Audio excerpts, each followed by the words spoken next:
Hi అండి. అందరూ ఎలా ఉన్నారు? నేనైతే అస్సలు బాలేనండి.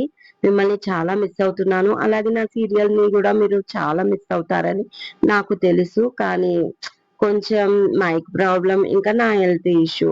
ఈ 2 కారణాల ద్వారా 1 వీక్‌గా మీకు సీరియల్ ఇవ్వట్లేదు.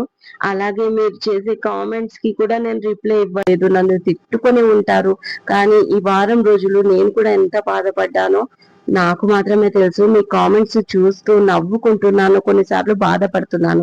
ఎందుకంటే ప్రతి ఒక్కరికి నేను రిప్లై ఇవ్వచ్చు. కానీ ఎందుకో ఆ రీప్లే నా హెల్త్ బాలేదు అని చెప్పుకోవడం వల్ల మిమ్మల్ని డిసప్పాయింట్ చేస్తున్నానని చాలా బాధపడి నేను చాలా సార్లు కామెంట్స్ చూడడం కూడా పక్కన పెట్టేశానండి. అంత బాధ అనిపిస్తుంది. ఈసారి మైక్ మాత్రం చాలా బాగా కొనుక్కున్నాను. ఇప్పట్లో మైక్ ప్రాబ్లమ్ అయితే రాదండి, గ్యారంటీగా చెప్పగలను. అండ్ నా హెల్త్ కూడా ఇప్పుడు చాలా బాగుంది. దాని గురించి కూడా నేను ఒక రీల్ చేస్తాను. మా డాక్టర్ గురించి మీకు చెప్తాను.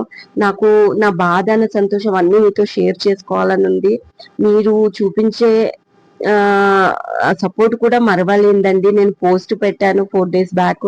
అప్పుడు కూడా కొంతమంది నా పోస్టుని చూసి నాకు పాజిటివ్ గా ఆ చెప్పారు, నాకు మీ హెల్త్ చూసుకోండి అని. అలాగే కొంతమంది చూడని వాళ్ళు మాత్రమే నాకు మెసేజ్ చేశారు. అయినా ప్రాబ్లం లేదండి. ఇకపైన నేను మీకు రెగ్యులర్ గా ఇస్తానండి. కాకపోతే నాకు రేపు స్టోరీ ఇస్తానో లేదో అది నైట్ వరకు లేదా మార్నింగ్ వరకు తెలియట్లేదు. అలా అనేసి నేను మీకు ముందుగా ఇన్ఫర్మేషన్ ఇవ్వట్లేదు. చెప్పాను కదా, నాకు అంత పెద్దగా నాలెడ్జ్ లేదు ఈ మైకుల గురించి కానీ, ఈ పోస్టుల గురించి కానీ. ఇప్పుడిప్పుడు నేర్చుకుంటున్నాను. నేను ఇంకా స్టూడెంట్ నేనండి యూట్యూబ్ విషయంలో. కాబట్టి ఇంకా నేను చాలా నేర్చుకోవాలి. మీ అభిమానం ఇంకా నాకు చాలా కావాలి, మీ ఆదరణ. ఇంకా విషయానికి వస్తే బండిని చాలా వరకు రాజ్ క్యారెక్టర్ నచ్చట్లేదు. సో నేను ఒక నెగిటివ్ క్యారెక్టర్ ని హీరో లాగా చేసి ఈ సీరియల్ తీసానండి. సారీ, రాశానండి. అయితే నిజానికి రాజ్ క్యారెక్టర్ నేనే రాశాను అనిపిస్తుంది ఒక్కోసారి. అంత అంతలా నెగిటివిటీ చూపించాను. కానీ ప్రతిసారి హీరో హీరోలా కాకుండా కొన్నిసార్లు ఇలా ఉంటే కూడా సీరియల్ అనేది అంటే కథ అనేది రాయొచ్చు అనిపించింది. నా కథలో మాత్రం సియానే హీరో అనుకుంటున్నాను, నా మటుకు నేను. ఇక మీరు కూడా అలాగే అనుకోవాలి. అండ్ సీరియల్ అయితే మీకు బాగా రీచ్ అయ్యింది. నా గత సీరియల్ ఎంత బావైతే మాత్రం తర్వాత ముడిపడని వీడని బంధం తర్వాత అంతలా నాకు కామెంట్స్, లైక్స్ వస్తున్న సీరియల్ ఇదే అని అనుకుంటున్నాను. నేను అబ్జర్వ్ చేసిన మేరకు అయితే ఇదే అనుకుంటున్నానండి. వేరేవి కూడా తక్కువ చేయలేను, ఎందుకంటే అన్ని నేను రాసిన సీరియల్సే కదా. ఇక విషయానికి వస్తే సీరియల్ అయితే చాలా బాగా రానుందండి. కొన్నిసార్లు నేను మైక్ ప్రాబ్లం వల్ల క్లియర్ గా మీకు కొన్ని ఎపిసోడ్ లో చెప్పలేకపోయాను. నా వాయిస్ లో కానీ, నా రికార్డింగ్ లో కానీ కొన్ని వచ్చేసాయండి. అవి mistakes. I'm so sorry. But ఇకపైన అలాంటివి ఏమి జరగకుండా మరొకసారి నేను ఇన్ని రోజులు గ్యాప్ రాకుండా చూసుకుంటానండి. సో నన్ను ఈసారికి క్షమించేసి ఇక మనం లేట్ చేయకుండా బండిని పెళ్లి బంధంలో ఎపిసోడ్ 18 లోకి వెళ్ళిపోదామండి చాలా హ్యాపీగా. దాంతో భయపడిన వాడు హోటల్ వాళ్ళకి ఇన్ఫర్మేషన్ ఇచ్చాడు. ఈలోపు మా ఇంట్లో సియా లేకపోవడంతో లవన్ కుశాల్ తనని వెతుక్కుంటూ తిరిగి హోటల్ కి వచ్చారు.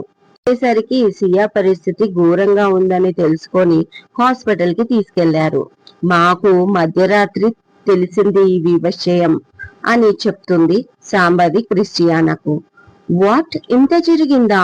ఏమీ తెలియనట్టు ఓవర్ యాక్షన్ చేసింది క్రిస్టియానా. అవును, ఇలా జరగడానికి కారణం రాజ్ అంది శాంభవి. వాట్ అని అరిచింది క్రిస్టియానా. హా, తనే ప్రాజెక్టు కోసము ఫారినర్ దగ్గరికి పంపించాడు అని ఇంట్లో వాళ్ళందరూ అనుకుంటున్నారు అంది. అవును, ఇంతకీ మొన్న నైట్ సియని ఆ లిఫ్ట్ ముందర ఎందుకు నించోబెట్టావు? నాకు అర్థం కాలేదు. రాజ్ కానీ తన ప్లాన్ నీతో చెప్పి ఈ పని చేయించాడా? డౌట్ఫుల్ గా అడిగింది శాంభవి. వాట్ ఆంటీ, ఏం మాట్లాడుతున్నారు? నాకు ఇలాంటి విషయమే తెలీదు. రాజు బిజినెస్ విషయాలు ఏవి నాకు చెప్పడు. ఇంతకీ సియాకి ఎలా ఉంది? తను సేఫే కదా? వాడేమైనా చేశాడా? ఇన్ఫర్మేషన్ లాగుతూ టాపిక్ డైవర్ట్ చేస్తూ అడిగింది క్రిస్టియానా. లేదు, వాడేమీ చేయలేదు, తను సేఫే. కాకపోతే వాడిని గాయపరిచింది, తను గాయపడింది. ప్రస్తుతం తన హెల్త్ బానే ఉంది. మా వదిన పక్క రూమ్ లో ఉంటుంది. రాజ్ తన రూమ్ లో ఉండనివ్వట్లేదు కదా చాలా రోజుల నుంచి, అంటుంది శాంభవి.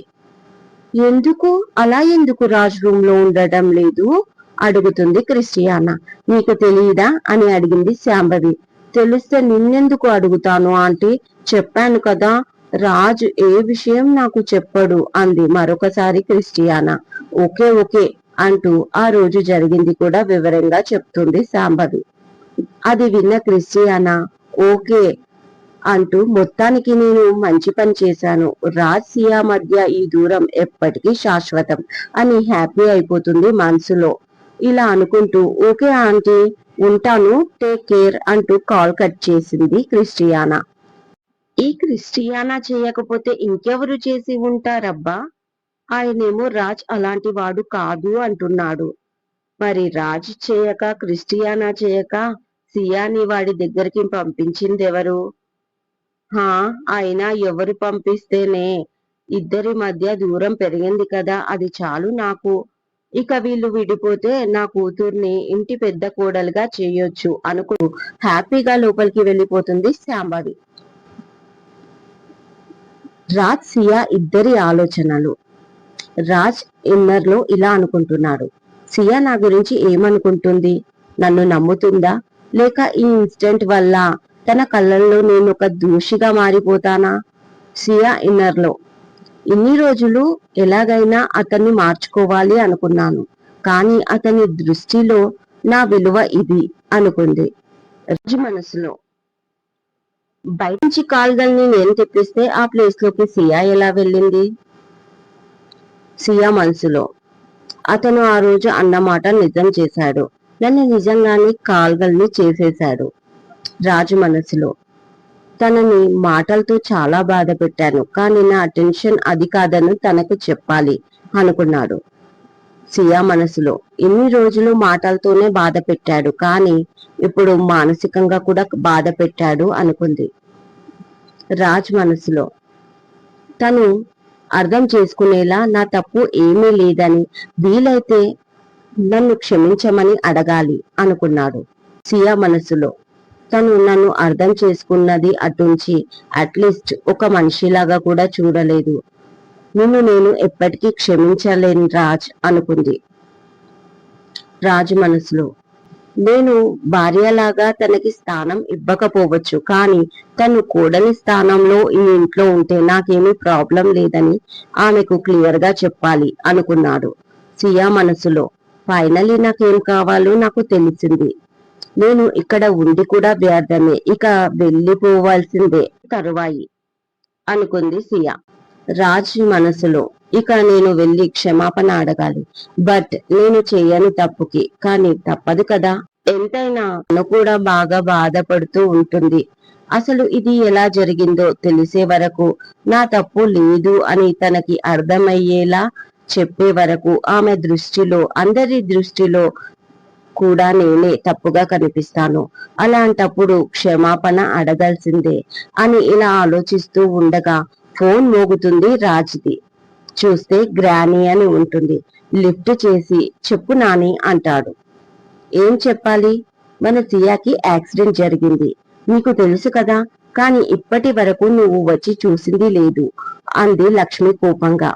తెలుసు నాని, హాస్పిటల్లో చూశాను కదా అన్నాడు రాజ్. అయితే హాస్పిటల్లో చూసే సరిపోతుందా, నువ్వేమైనా డాక్టర్వా హాస్పిటల్లో చూశాను అనడానికి?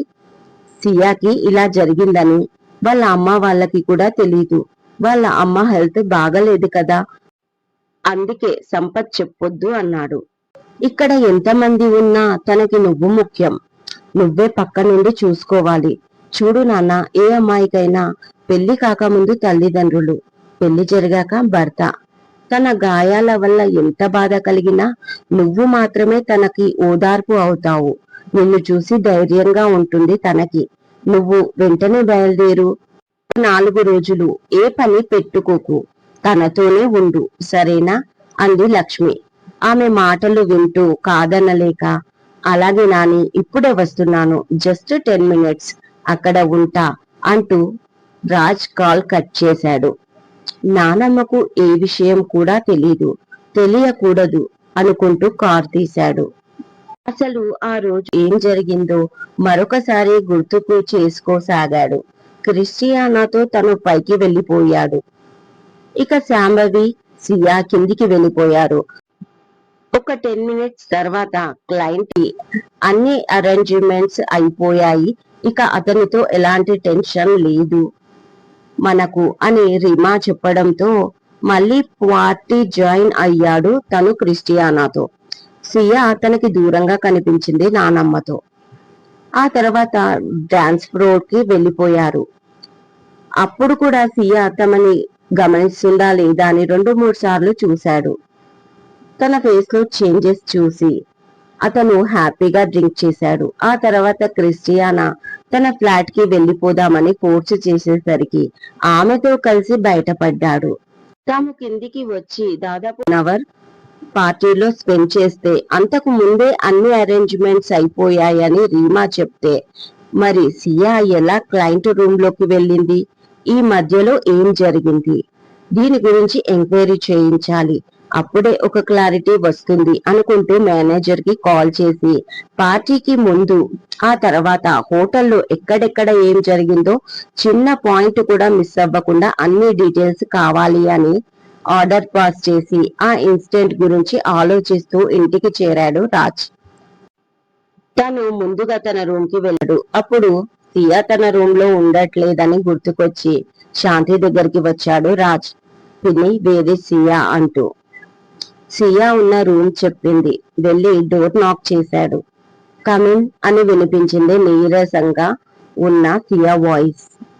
మెల్లిగా వెళ్ళగాని అక్కడ ఉన్న ఫుడ్ తీసుకెళ్ళు, ఆంటీకి అడిగితే నేను తిన్నానని చెప్పు, అండ్ నన్ను డిస్టర్బ్ చేయకండి, ఎవరైనా అడిగితే పడుకున్నానని చెప్పండి అంటుంది సియా విండో నుంచి బయటికి చూస్తూ.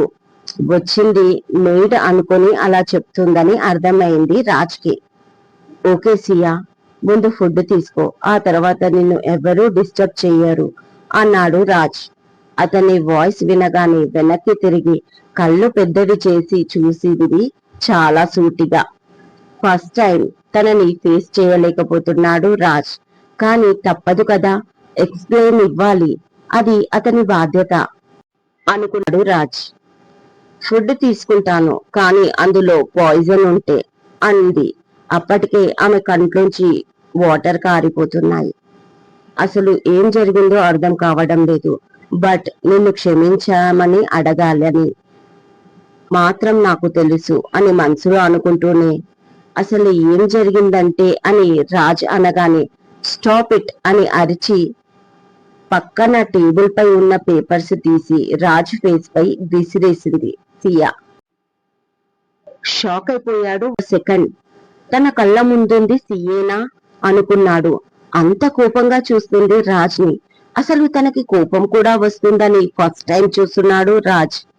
నీకు కావాల్సింది ఇదే కదా, నేను నీకు డివోర్స్ ఇవ్వడం. సిగ్నేచర్లు చేసేశాను. నువ్వు చెప్పిన ప్రతి రీజన్ కి ఎస్ అంటూ టిక్ పెట్టి మరీ సిగ్నేచర్ చేశాను. So your free bird. కానీ ఒక్క సిగ్నేచర్ కోసం ఒక ఆడపిల్ల శీలంతో ఆడుకుంటావని అనుకోలేదు. ఎన్నోసార్లు నువ్వు నన్ను అసహ్యించుకుంటూ చూసిన చూపు చాలా సార్లు ఫేస్ చేశాను నేను. బట్ ఫస్ట్ టైం నువ్వంటే నాకు అసహ్యం పుడుతుంది. ప్రపంచంలో నేను అసహ్యించుకునే పర్సన్ ఎవరన్నా ఉన్నారు అంటే అది నువ్వే మిస్టర్ రాజ్. అందుకే నిన్ను నేను ఫేస్ చెయ్యలేకపోతున్నాను. గెట్ అవుట్, నా కళ్ళ ముందు నుంచి వెళ్ళిపో అంటూ గట్టిగా అరిచింది సియా. రాజ్ కి బాధతో కూడిన కోపం వచ్చేసింది. తనకి సంజాయిషి ఇవ్వడానికి వచ్చాడు, కానీ ఆమె వినకపోగా తనపై నిందలు వేస్తుంది. పెళ్లి చేసుకొని 3 సంవత్సరాలు అయినా ఏ ఒక్క రోజు కూడా తనని మీరు తప్ప ఒక మాట ఎక్కువ మాట్లాడని సియా ఇవాళ తన స్థాయిని దిగజారుస్తూ అసహించుకుంటూ నువ్వు అని ఏకవచనంతో మాట్లాడుతుంది. ఇక భరించలేకపోయాడు రాజ్. తనకు ఏమని చెప్పాలో కూడా నోరు రాలేదు. బాధ, కోపం, ఆవేశం కలిసి వచ్చేశాయి. తనని తిట్టాలి, వీలైతే ఎప్పటిలా తనని మాట్లాడకుండా అవతలకి తోసేసి బయటికి వెళ్ళిపోవాలి అనిపించింది రాజ్ కి. ఇప్పుడున్న సిచ్యువేషన్ లో కూడా సియా పైన జాలి తప్ప అతని మనసులో ఎలాంటి భావం లేదు. పైగా ఎప్పటిలానే కోపం మాత్రం అలాగే ఉంది. ఇదండి ఇవాళటి ఎపిసోడ్. ఈ ఎపిసోడ్ మీకు నచ్చినట్టు అయితే నాకు కామెంట్ లో చెప్పండి. అలాగే లైక్ చేయండి, షేర్ చేయండి, సబ్స్క్రైబ్ చేసుకోండి నా ఛానల్ ని. మరొక మంచి ఎపిసోడ్ తో మీ ముందు ఉంటాను. మైత్రి.